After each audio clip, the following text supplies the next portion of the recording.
Olá, meu nome é Esther, sou aluna do curso de Medicina no sétimo período, sou secretária da Liga Acadêmica de Saúde Mental e estamos aqui para gravar mais um episódio do nosso projeto de extensão em parceria com a TV Univale, a qual gostaria de agradecer na pessoa do Emanuel e no Boni. Muito obrigada, meninos, pela oportunidade, estamos muito felizes de estar aqui essa noite. Olá, meu nome é Sofia, sou estudante de medicina no sétimo período e membro da Liga Acadêmica de Saúde Mental. Hoje nós iremos abordar sobre o impacto das telas no comportamento infantil e para fazer isso estamos aqui hoje com o Dr. Jaques, ele é psiquiatra, especialista em psiquiatria pela Sociedade Brasileira de Psiquiatria e pela Associação Médica Brasileira, professor na Universidade Vale do Rio Doce, preceptor da cadeira de psiquiatria no ambulatório de especialidades médicas da Univale e orientador da Liga Acadêmica de Saúde Mental. Obrigada pela presença, doutor. É um prazer estar aqui com vocês. É muita satisfação, Sofia, Esther. Agradeço também à TV Univale e aos colegas que foram citados pela equipe também da televisão. Eu acredito que a gente vai ter um momento muito agradável. Nós gostaríamos de conversar hoje sobre um tema que está cada vez mais frequente no nosso meio, né? Que é o uso excessivo das telas. Então, esse tema ele tem sido cada vez mais pertinente e trago cada vez mais desdobramentos. O senhor pode contar um pouquinho para a gente sobre o contexto atual? Qual que é o panorama que a gente encontra hoje em dia? Olha, essa questão de acesso à tela, né? A gente vive um mundo muito voltado para as mídias digitais, tecnologia, informática, redes, e cada vez mais as pessoas estão mais ligadas, estão tendo mais acesso a esses equipamentos, e eles estão trazendo algumas consequências a médio e longo prazo e até mesmo em curto prazo, principalmente na população infantil. A gente vê as crianças modificando padrões de comportamento e consequências que são decorrência desse excesso de tela na vida das pessoas. Bom, antigamente as pessoas elas usavam mais como meio de entretenimento a televisão, né? E dos tempos atuais para cá tem sido mais difundido os aparelhos eletrônicos de pequeno porte, como o celular principalmente. O que o senhor acha dessa evolução? Olha, existem aspectos positivos e aspectos negativos com essa transformação. Com relação à televisão, ela antigamente você encontrava uma família ao redor da televisão assistindo algum programa, uma diversão. Ela era um instrumento de convívio, de socialização, de integração daquela família. Agora, com o advento das telas, principalmente, vamos colocar assim, os aparelhos de celular, por exemplo, a gente percebe que as pessoas estão se ocupando mais de uma forma individual, se distraindo de uma forma individual, e o núcleo da família ele não fica mais integrado como era antes. A gente vê uma criança no quarto, a outra no outro quarto, a outra sentada, ou muitas vezes até todos no mesmo recinto, mas cada um com seu aparelho na mão. De fato. E conta pra gente, doutor, de que forma o uso abusivo das telas pode impactar o comportamento de uma criança com relação, por exemplo, à saúde mental dela? A gente percebe, tá, que a tela, o excesso de tela, né, ela em algumas crianças pode trazer isolamento, pode trazer ansiedade, pode provocar alteração do sono, porque a criança vai virar à noite ali. Às vezes aqueles jogos que ela está praticando no aparelho, muitas vezes eles são jogos que trazem pouco conteúdo intelectual para aquela criança. A gente não tem uma noção exata de por onde que essa criança vai passear e que tipo de estímulo que ela vai ter. Tem crianças que às vezes veem um mundo muito colorido, muito diferente da realidade dela e ficam deprimidas. Muitas vezes também a gente tem risco da criança sofrer um cyberbullying, da criança às vezes receber informações ou propagandas de consumo mesmo que são inadequadas para aquele momento de vida ou para a condição sociocultural que ela atravessa, informações deturpadas que podem gerar equívocos na aceitação dela no grupo ou até mesmo na autoestima, e muitas coisas também que vêm de uma forma equivocada, como até mesmo desafios e padrões de comportamento que são totalmente contraindicados para aquela criança. Volta e meia, a gente sabe até de crianças que entram em determinadas brincadeiras nessas redes e tal, e podem vir até a óbito. Acaba influenciando também, né, a vida social da criança. De que forma o senhor acha que influencia mais na parte social? Na parte social, o impacto é muito grande. O jovem de hoje, ele prioriza mais as telas, né? A diversão nas redes.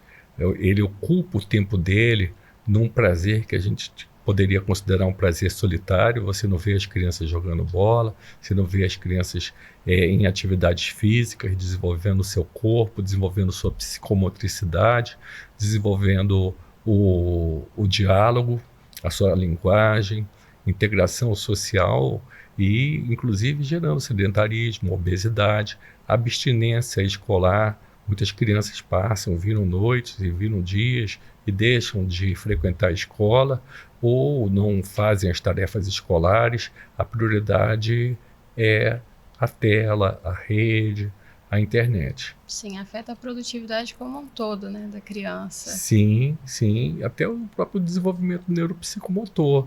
A criança que não está acostumada a brincar, a andar de bicicleta, a passear com seu cãozinho, a ir na casa dos amigos, jogar bola, fazer atividades esportivas, frequentar ambientes públicos de lazer e de integração, ela de alguma forma vai ter algum reflexo na sua socialização e acredito que vai ser um reflexo negativo.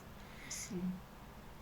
Como que deve ser, então, o acesso dessas crianças a esses meios digitais? A Sociedade Brasileira de Psiquiatria traz alguma recomendação?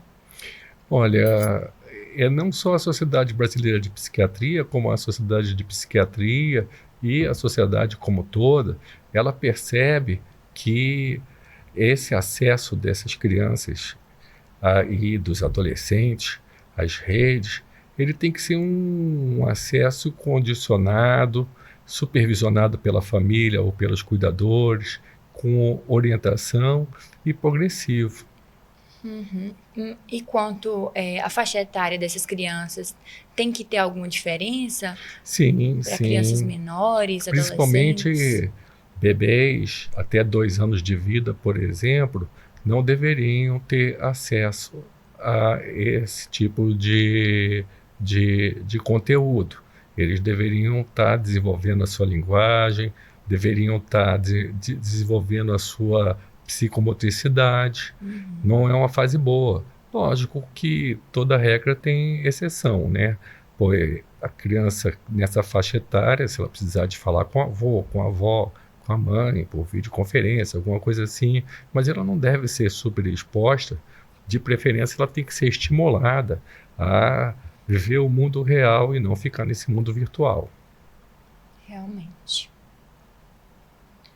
Bom, eu gostaria de... Desculpa eu te Pode interromper, falar, doutor Jacques, mas à vontade. eu queria colocar que nessa faixa de 2 anos, córtex pré-frontal, o seu desenvolvimento neuropsicológico, principalmente, precisa de muito estímulo. Agora, depois que a criança está um pouco mais velha, com 2 aos 6 anos, também deve ser incentivado muito as atividades presenciais da criança, mas você pode inserir, desde que seja sob supervisão, que seja algo pedagógico para a criança, que não consuma um tempo excessivo dela e que não interfira nas habilidades que a gente espera que uma criança pratique e adquira naquela etapa. Sim, isso é uma dúvida de muitos pais às vezes, né? Quando eu devo dar o celular para o meu filho? Tem uma faixa etária específica, uma idade determinada, ou vai seguir mais esses parâmetros aí que o senhor falou? Bom, quanto mais você desestimular a criança a ter esse hábito de ficar muito tempo na tela, maior benefício ela terá. E lembrando que o exemplo tem que vir dos pais. Então, como que um pai vai dizer para o filho que ele tem que se integrar com a família, bater papo, estar junto, se até na hora do almoço ele vai estar ali, ele com um aparelho, a mãe com outro, tal. Então, por exemplo, nas refeições, isolar o acesso a aparelhos dessa natureza. Antes de dormir, também, no mínimo 1 hora antes de dormir, as crianças devem ser orientadas a, primeiro, realizar as atividades educacionais, tá? Se ela tem um dever de casa, se ela tem que ler um texto, se ela tem que cumprir alguma tarefa de organização do lar, colaborar com alguma coisa que faz parte da rotina daquela família, até mesmo ir a praticar um esporte, alguma coisa, e o tempo que ela vai poder utilizar aquele tipo de lazer com tela tem que ser gradativamente sendo aumentado. 2 horas, depois 3 horas, talvez no máximo 5 horas por dia, isso em crianças que já estão na fase da adolescência. Talvez à medida que essa criança for adquirindo responsabilidade, né, para poder administrar isso. E tem que ser feita essa possibilidade da criança poder usar esse tipo de lazer, tem que ser progressivo e com muita orientação. Que da mesma forma que os pais, eles supervisionam onde uma criança vai, que horas que ela volta para casa, com quem que ela está convivendo, ele deveria ter esse foco quando ela está utilizando a rede. Por quê? Porque a criança que está dentro de uma rede social, ela está no mundo virtual, a criança que está se utilizando de internet, ela está no mundo virtual que os pais não sabem quem que está entrando ali, com quem que ela está conversando, que tipo de informação que ela está tendo acesso, sabe? Então ela fica sujeita a cyberbullying, ela fica sujeita a assédio sexual, assédio moral, e inclusive conteúdo também inadequado para ela, jogos de azar. A gente vê isso, já tem crianças praticando jogos de azar, que tem jogos que eles remuneram a criança para ela subir de nível, e aquilo vai gerando mais despesa, mais insegurança que a criança, que ela tem que comprar a possibilidade de ela ter um bom desempenho naquele tipo de jogo. Tem também outros jogos aí de apostas, então a gente percebe que ela fica exposto a influências que podem ser muito negativas para a formação dela. Sim. E diante desses casos, qual seria a intervenção necessária? Bom, a intervenção necessária seria, dependendo da faixa etária e das condições, você orientar sobre filtros de idade, colocar conteúdos adequados e específicos para aquela idade que a criança ela se encontra, ter acesso ao aparelho, supervisionar o que ela está praticando, o que ela está visualizando, sabe? Não deixar o celular ao critério da criança decidir onde que ela navega, por onde ela caminha. A caminhada tem que ser junto, de preferência quando ela estiver brincando com o aparelho. Se os pais tiverem a chance de estar perto, a chance de proteger essa criança será muito maior. Providenciar para que esses momentos em que se utiliza muito tela sejam momentos até coletivos. O pai está ali interagindo, algum jogo educativo, enfim, oferecer tecnologia para a criança, mas com supervisão com segurança e que sejam um lazer criativo. Sim. E existe a necessidade de um encaminhamento para o psiquiatra, um psicólogo, diante da influência das telas nessa faixa etária das crianças? Alguns sim, alguns sim. A rede hoje, ela é muito positiva para algumas atividades e para outras ela pode ser muito perigosa para a criança. Tem grupos de suicídio que defendem suicídio, tem grupos que ensinam práticas inadequadas. Esses dias estava tendo um problema, inclusive, na rede social, que tinham crianças ensinando como maltratar animais, ou seja, exemplos errados, equivocados. A criança pode ser vítima de algum preconceito, ela pode ser discriminada na rede, ela pode considerar que ela é inferior ao que, digamos, aqueles influencers mirins propagam como padrões de felicidade, de alegria, de bem-estar, de plenitude. Então, ela está sendo muito influenciada. Se a criança está muito isolada, se ela não quer brincar com os amigos, se ela não tem conversado com os pais, se ela não dorme bem, se ela passa o dia todo na internet, trancada no quarto, num ambiente tão isolado e tão solitário, algo muito grave pode estar acontecendo com ela, depressão, ansiedade, insônia, tem que ser avaliado. Sim. Dr. Jacques, o senhor chegou a comentar também que existia um lado positivo, né, no uso dessas telas. O senhor pode expor um pouco desse lado para a gente? O que o senhor acha benéfico? Olha, quando que é supervisionado e adequado para aquela faixa etária, tem aspectos pedagógicos, aspectos do desenvolvimento que podem ser muito beneficiados. A questão é o que é adequado para aquela criança, o que está compatível com aquele período, com aquela faixa que ela se encontra, com aquela realidade que é do mundo que ela habita. É verdade. E como que os pais, eles podem estar monitorando isso? Por que é importante que eles... Por que é importante que a gente traga esse tema para os pais estarem atentos?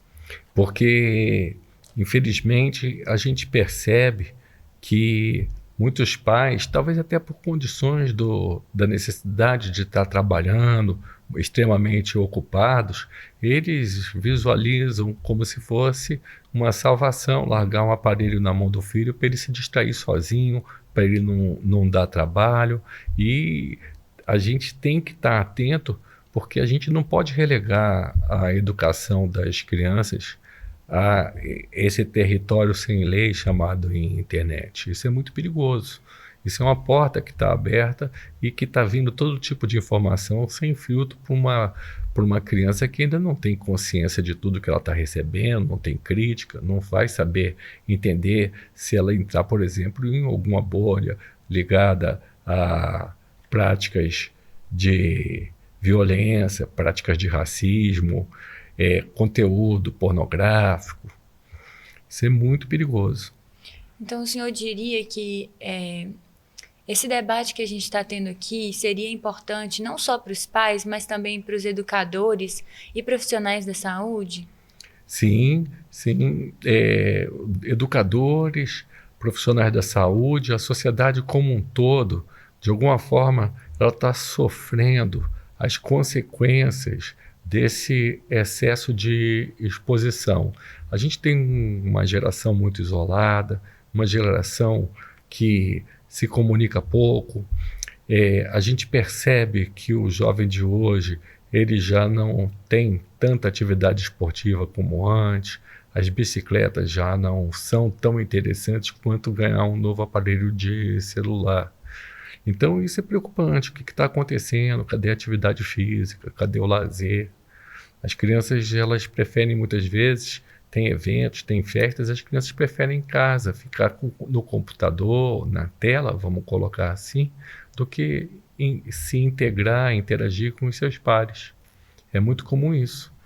A gente vê às vezes eventos que era para estar presente, aquela criança era para ela estar aproveitando festa de aniversário, e que a gente pergunta, cadê o fulano? Não, o fulano ficou em casa, estava jogando. Realmente. E tem um impacto também, né, na saúde da criança, toda essa exposição, por exemplo, na visão, na audição, na postura da criança. O senhor pode falar um pouco mais sobre isso? Sim, sim. A gente sabe que tem necessidade, às vezes, de filtros de luz, que muitas vezes essas crianças não têm acesso, tem a proximidade da tela, tem cansaço, temos crianças míopes que, de certa forma, estão utilizando de forma exagerada, tem a questão também da correção postural, tem a questão dos aspectos.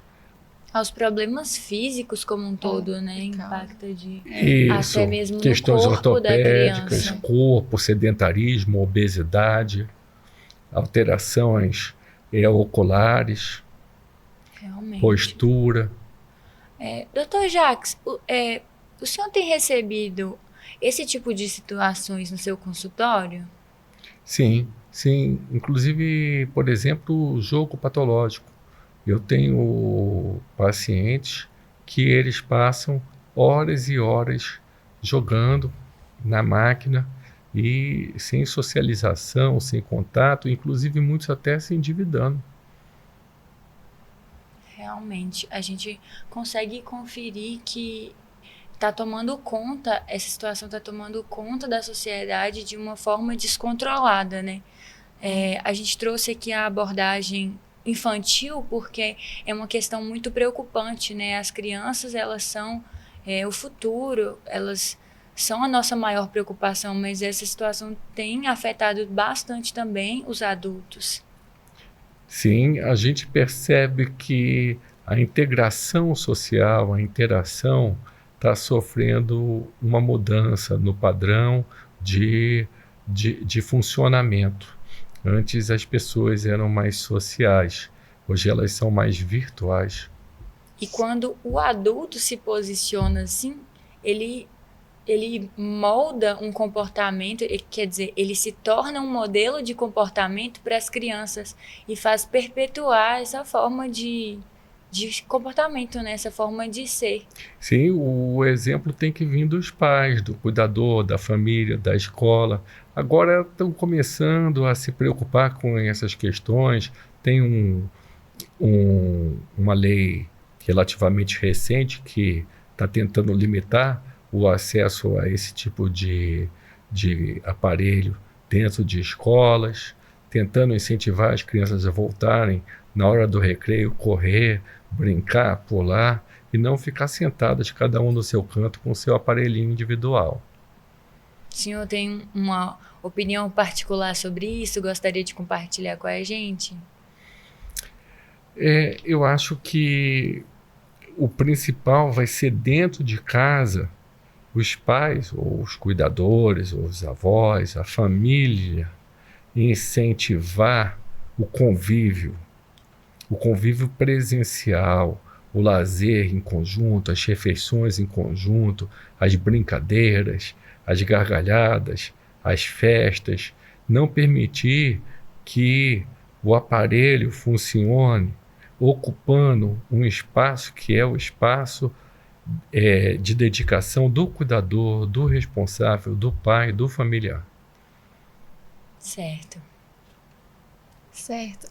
Eu agradeço à TV Univale, agradeço ao Dr. Jacques pela produção, pela entrevista aqui pelo podcast. Muito obrigada a todos. Agradeço a TV Univale, agradeço ao Dr. Jacques, que sempre apoia os nossos projetos. A Liga se honra muito em ter o senhor como orientador. Eu gostaria de agradecer, obrigada pela oportunidade de estarmos aqui hoje apresentando o nosso podcast. Depois a gente vai ter mais episódios com temas novos, então acompanhem a gente por aqui. Sigam as nossas redes sociais que vão estar aparecendo aí no link da descrição do vídeo aí abaixo. @Dr. Jacques Berman, @Lasme e @lasmegv e @TV Univale. Muito obrigada pela sua @Univale TV. Muito obrigada pela sua audiência e até a próxima. Obrigada. Muito obrigado, foi um prazer estar com vocês.